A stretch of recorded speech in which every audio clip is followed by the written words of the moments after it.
Good morning.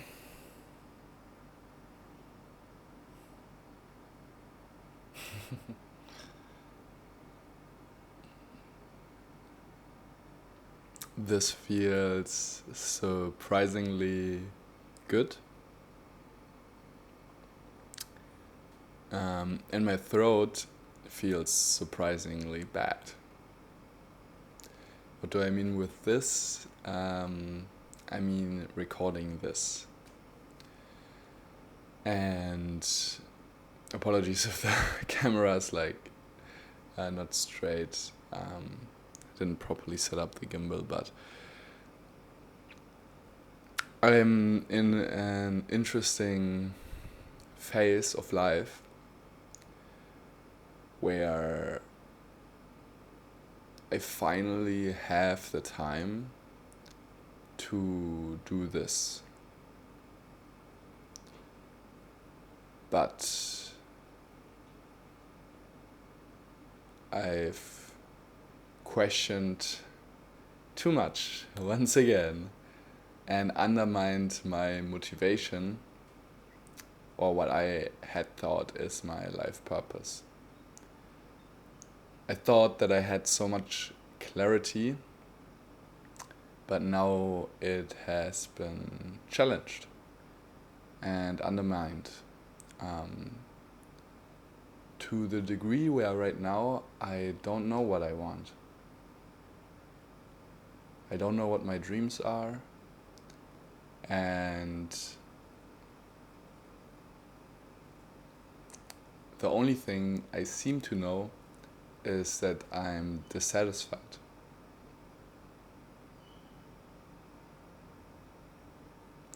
Now,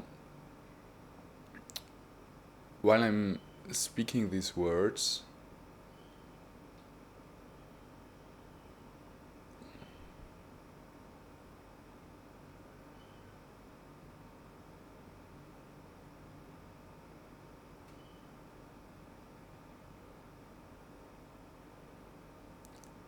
there's quite a bit going on in my heart and mind, and my body and emotions. I feel joy for the exquisite simplicity of doing and entering flow, because I once again realize right now as I'm recording how this is what I love.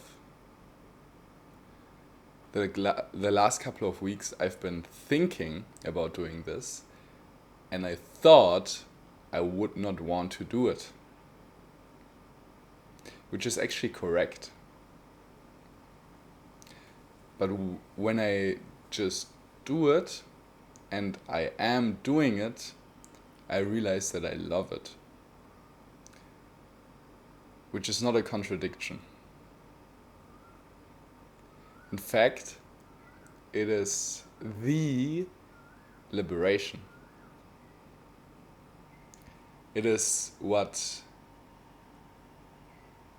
a lot of, if not all, spiritual teachings are pointing to.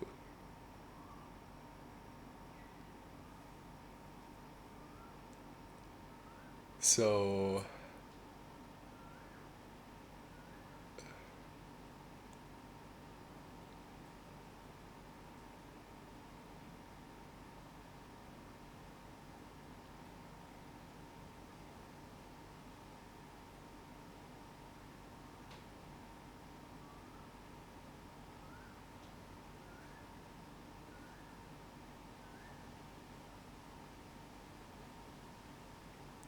I invite you to take these pauses with me. Sometimes it's funny when I watch videos of myself or others and they take pauses. I can either really open to it, allow it, and feel it and almost get an energetic transmission from it. Or I can be bored and put the video on double speed or skip 10-20 seconds forward. And now I'm in a situation where I could just talk faster and make a structured video. But what I'm realizing right now is that it just feels so much more right to take these pauses. And I'm still not fully owning them. I don't want to slip into a spontaneous 10-minute meditation, although that's of course also maybe something I will do and then maybe cut out or not. But yeah, see if you can catch the vibe. And saying that also doesn't feel completely right. See if you can sink into it. I think that's a little bit closer to the truth. See if you can feel into it. And I'm sure a lot of you are already in that awareness. But I like to take everyone, meet everyone where they are at, take everyone by their hand and invite them to join us on this little trip.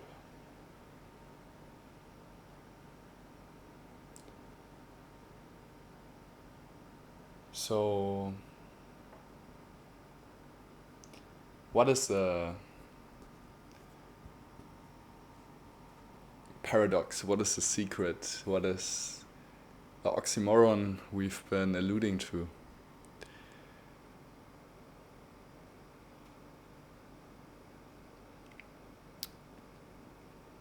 So my current interpretation, and I'll just flip the screen here so I stop looking at myself.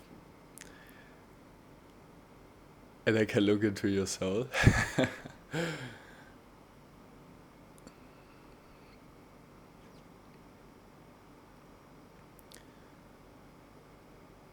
It is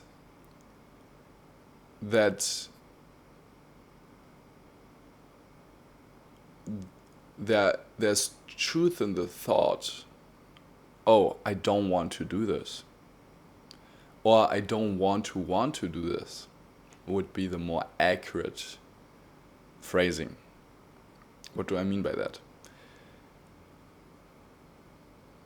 And this is so funny. Like, what I'm experiencing right now, it's actually quite hilarious. It is the transition from actually letting go of wanting anything from life. And that can be a very turbulent and depressive phase. Like, I've been really facing all the suppressed anger in the form of frustration, dissatisfaction, annoyance, like head on, face on. And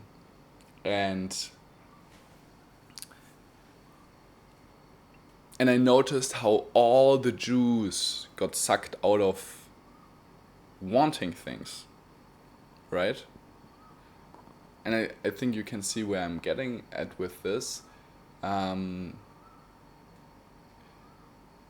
there's and it's such a fascinating process, because beforehand the ego or the self that we have identified with had anchor points to anchor its reality, right? My sense of being, like, hey, I'm Eric, I want to earn money, I want to have sex, I want to do this and that, and of course I'm now breaking it down to very trivial human needs like health, wealth, love, happiness, relationships, blah blah blah. But the same applies to more noble intentions, like starting a YouTube channel, wanting to teach, wanting to contribute to charity, wanting to um, contribute to reforming the education system. All of these are wants, right? So now, when the juice gets sucked out of all the things that you previously thought you wanted, you lose your anchor points as an ego, as a separate self in the world that we've identified with. And that's a really funny process, because suddenly there's nothing that can satisfy you any longer, or less and less and less. There are less and less anchor points or things you put on a pedestal that you still think might be able to make you happy. So how this practically was experienced was that I saw the emptiness in more and more things. And with emptiness, I mean the sense of, okay, I enter into a villa, all right? Or I meet a beautiful human being, all right? Or whatever floats your boat, all right? I experience something that I previously put on a pedestal or thought is amazing, right? Now, I experience this. Let's take the example of the villa, but you can replace this with whatever example floats your boat. I enter into it, and there is a wow, right? There's like magic in the air, right? There's a rush of energy, or really a palpable presence of, yeah, almost like magic glitter in the air, or everything is like enhanced, or you just think, wow, this is freaking amazing. Whatever it may be, the mind labels it, the emotions open to it, and you just love it. And then when you stay in that villa for a couple days, or even for a couple weeks, and at some point the mundane sets in. It has a day-to-day quality to it, which you can still appreciate, but my freaking dissatisfaction was ripping it apart even further, to a point where I was sitting there and thinking, like, what the fuck? Because now all the glitter's gone, the magic in the air is gone, and now I'm just sitting here on a couch, and I'm looking at a picture, and there's just emptiness in the room. Nothing fills the atmosphere or the air anymore. There's just physical things. And it literally, there's less and less difference between sitting on a couch in the most amazing mansion versus sitting on a couch in a crappy apartment. There's literally no difference. The only difference is the thoughts we have about the place and the emotions that causes that, and how that enhances our self-image, and our sense of being. Because really, like physically, when we actually look at it, when we look at objective reality, there's no difference. There's the same air, there are the same quote unquote atoms, if we break it down to that. So really, at what point does a mansion or a beautiful human being become more beautiful than anything else? Where is that boundary, right? Of course, you can argue, oh, it's an emergent phenomenon, right?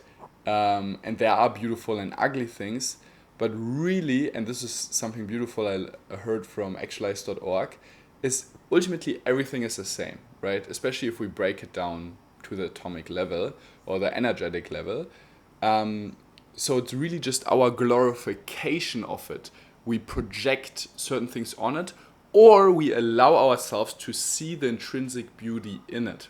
So what do I mean by that? It means that when we see something beautiful, in fact, it is not more beautiful than something else. It is just that we have less resistance to it because it fits our preconceived notions, ideas, concepts, and expectations in our mind of what beauty is meant to be, so we don't resist it. So when I see a beautiful face and, oh, this is my type, blue eyes, blonde hair, okay, I don't resist it anymore. So now the natural beauty, the inherent beauty of it can shine through. Whereas when I look at something that my mind judges, resists, or think it's ugly or uncomfortable, in that moment I shut down, I close my heart, I close down the energy channels, and now I have resistance. So the natural beauty of even ugly things cannot be perceived anymore, or taken in, or allowed. And that might be because the ugly thing is triggering an unprocessed pain within us that we don't want to feel, right? And this is why pain is beauty and beauty is pain. Because when we allow to open to resistance and let the ugly things in life, the uncomfortable things in life, touch our unprocessed pain, which we've been suppressing for so long, passively or actively, unconsciously or consciously, we open, and that pain literally liberates us. And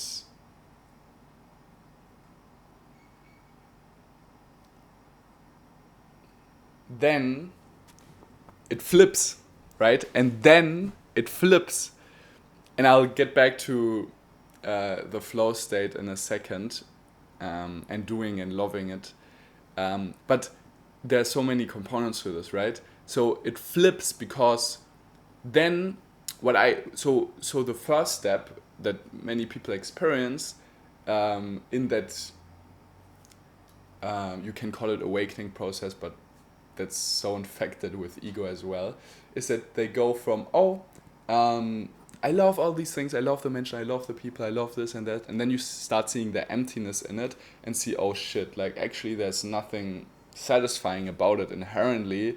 I've been just projecting my own egoic bullshit onto it, my craving, my aversion, I love this, I hate that, and then at some point all of that gets stripped away, and then you stop wanting anything because there's no more juice in it, there's no more juice in the villa, there's no more juice in the watch, there's no more juice in the relationships, because there's suddenly you see how only it was only juice for your ego. It was only a way to distract you from your unprocessed pain.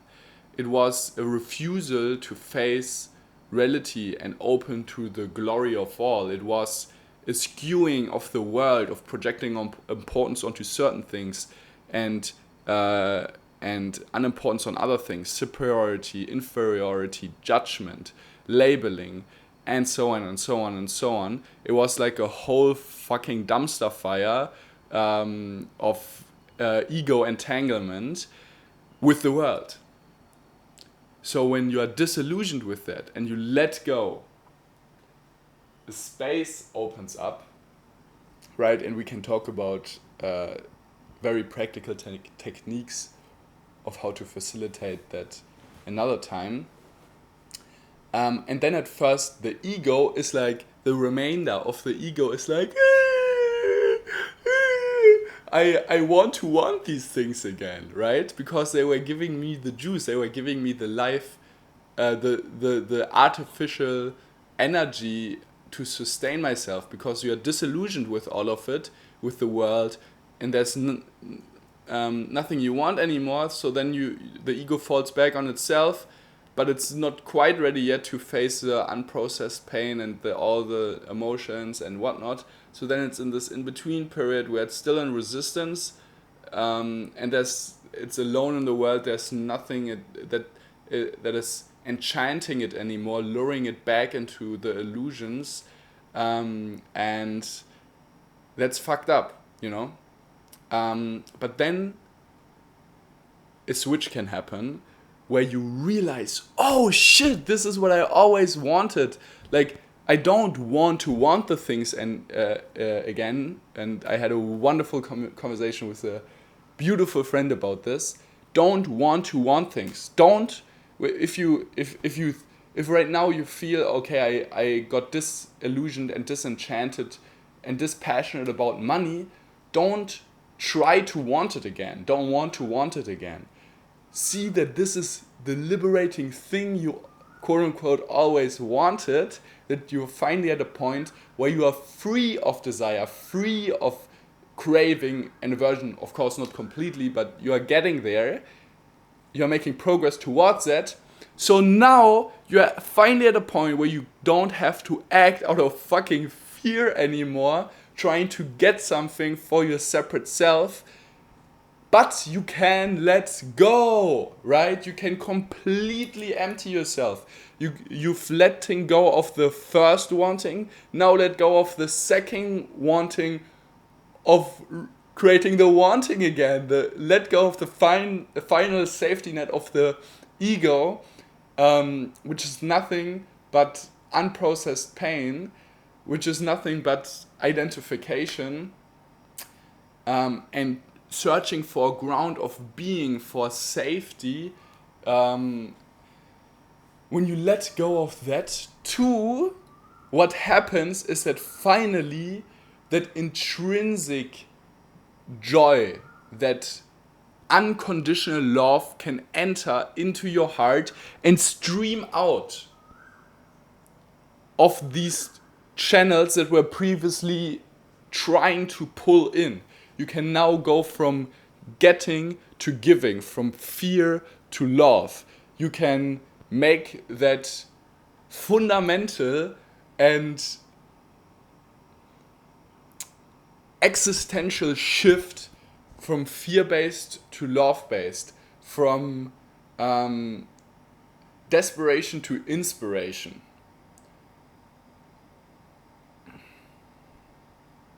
Because, and I have a really palpable image of this.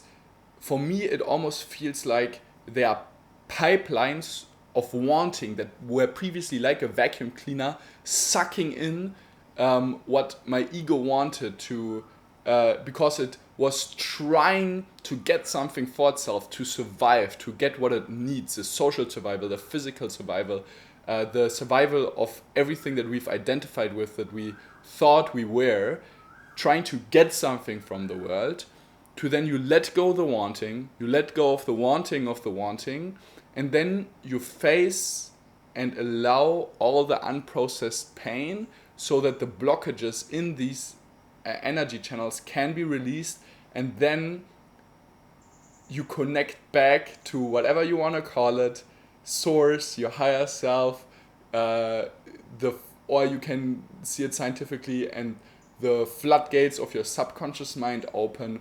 All that power, that raw power, that love, that energy then can come in, and instead of flowing this way to you in the channels, you flow out into the world, unconditionally giving.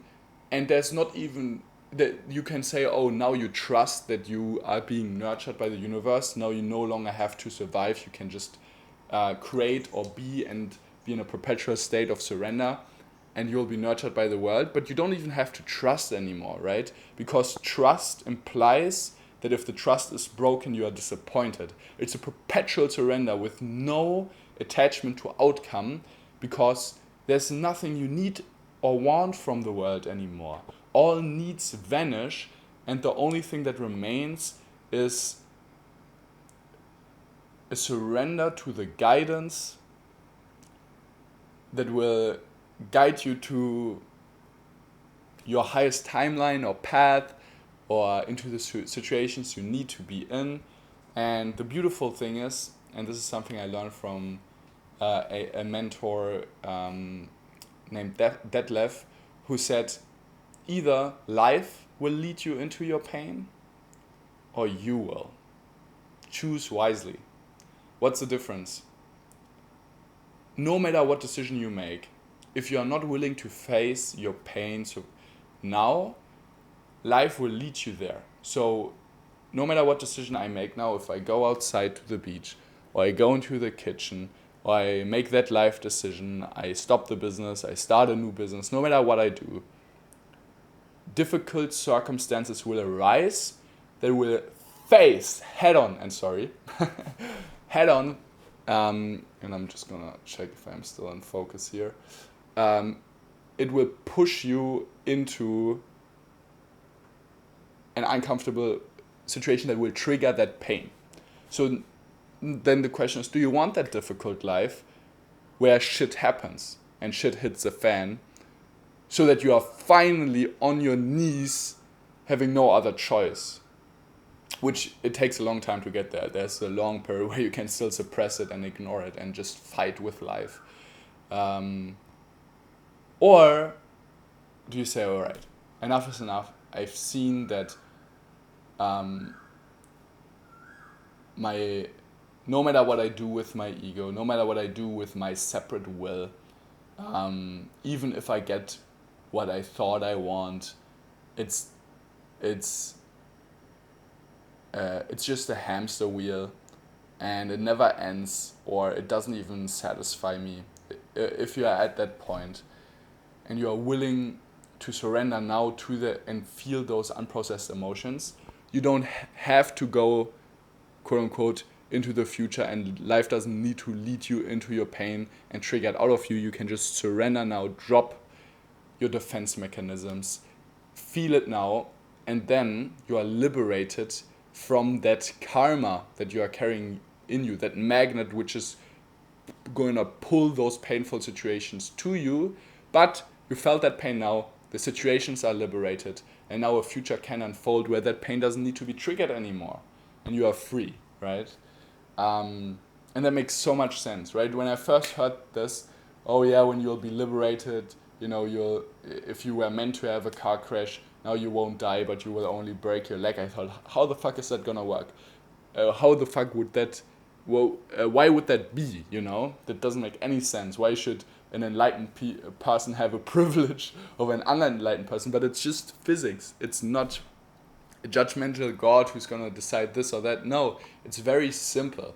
If you have unprocessed pain in you, there are suppressed emotions, and there's tension in your body, which of course you can now explain this all on an energetic level, but even just practically, scientifically, your face expressions will be different. The way you walk, the way you talk, the way you interact to people, the way you make decisions, fear-based decisions. Now I need to go out to meet these people and say this or that, show this or that, or love-based. No, actually now I need self-care, even though there's a part of me that wants to go to get validation.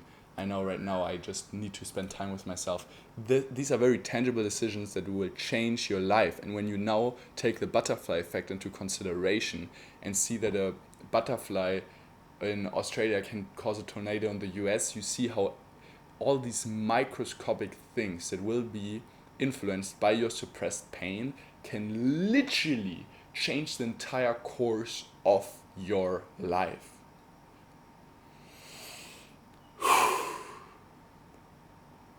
Take a deep breath. Let's take a deep breath together.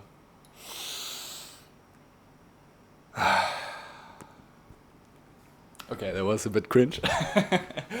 But yes,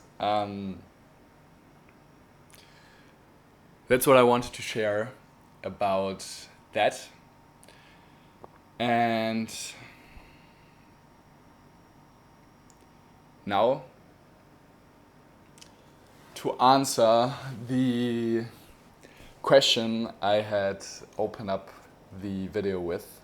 And it's so funny to observe while I talk when my self forms. Like when I enter a little bit out of flow state and into a structure of then again a separate self controlling the experience, trying to present something in a certain way, hoping to do it correct or not boring you or something like that. But anyway, with that context that we've now established, it becomes clear how I didn't want to record YouTube videos anymore.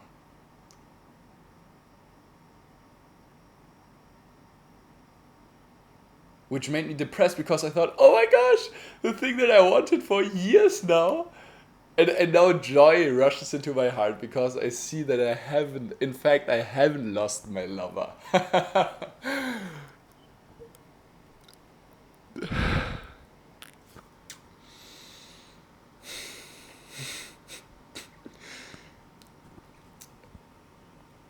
Mm.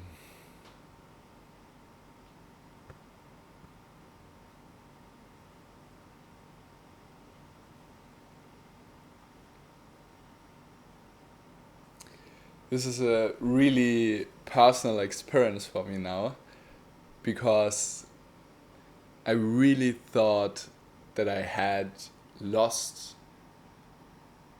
the love of my life, or what I thought was the love of my life. And when I did, I found it.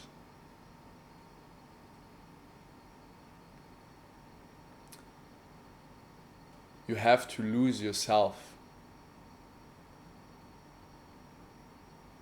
to find yourself. You have to lose what you love to receive what you love.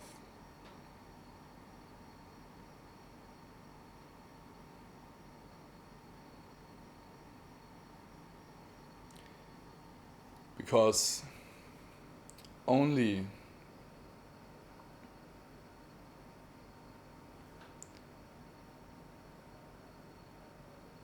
when you let go of the wanting,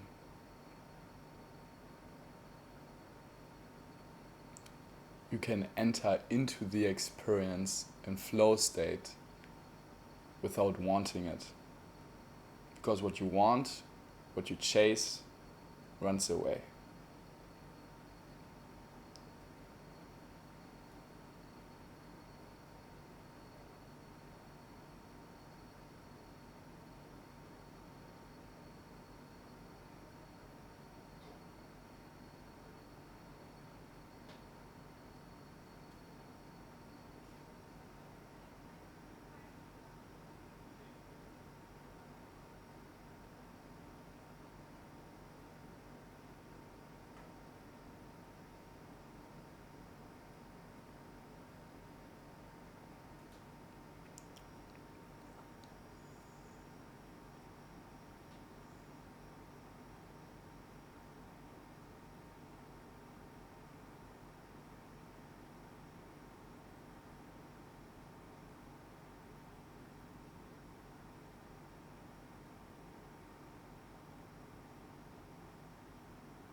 So now I'm in an interesting situation where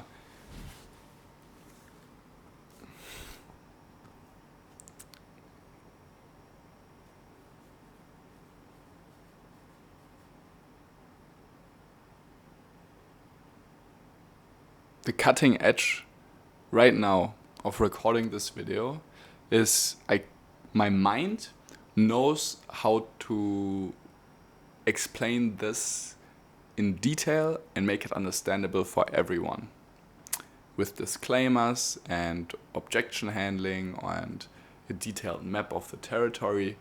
But then I realize I don't want to do this. My ego wants to do it, even in this moment. But because I didn't want, and this is my suppressed pain, for me it was painful to watch videos when people were making incredible points and I was looking at them and saying, wow, this is so true, but how does it all link back? Like, it doesn't entirely fit into my worldview yet. Can you just explain a little bit more, right? So that was painful for me. So now I feel like, okay, I want to be the guide that I never had, which I am, but now that part of me wants to cater to that. But that means I am living my expectation, my wants, or a mental concept, which is not my authentic self expression. And that means I prefer to record a video where I dance around understanding with words, where I decorate an understanding or a transmission with words, but I want to be in flow and emotionally, intuitively convey something, almost more poetically than logically, which goes against what I thought is the teaching style I want to do to cater to minds, but I'm catering to hearts. So I hope you can forgive me if I'm not connecting all the dots for you.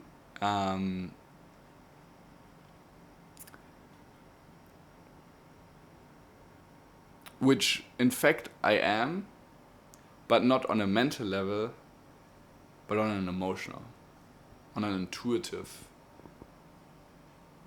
level that lies deeper. So I invite you to drop in and feel into what I'm saying, to feel in between the lines.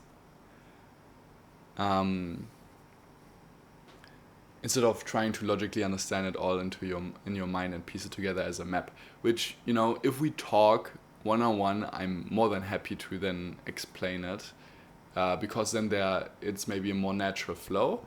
But especially when I'm talking to a camera and I don't know who's watching and what they are understanding and whatnot, I can only really talk from my authentic core.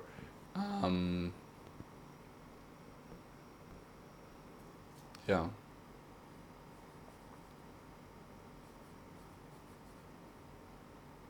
So that's really just a reflection for me. Do I have the boldness to do as I see fit, to fully own my authentic self, be rooted in that, and live from that with the fierce presence?